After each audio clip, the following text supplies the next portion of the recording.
ವ್ಯಕ್ತಿತ್ವ, ಈ ಸಮಸ್ಯೆ ಬಗೆಹರಿಸಿರ್ತಕ್ಕಂಥದ್ದೆಲ್ಲ ನೆನಪಿದೆ. ಅದೊಂದು ಇತಿಹಾಸ.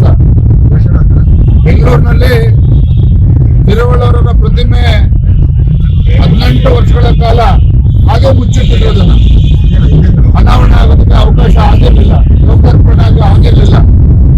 ಆದ್ರೆ ಯಡಿಯೂರಪ್ಪನವರು, ರಾಜ್ಯದ ಮುಖ್ಯಮಂತ್ರಿಗಳು ಅವತ್ತು ತಮಿಳುನಾಡು ಮುಖ್ಯಮಂತ್ರಿಗಳ ಜೊತೆ ಸಮಾಲೋಚನೆ ಮಾಡಿ ಸ್ಪಷ್ಟ ಸಂದೇಶವನ್ನು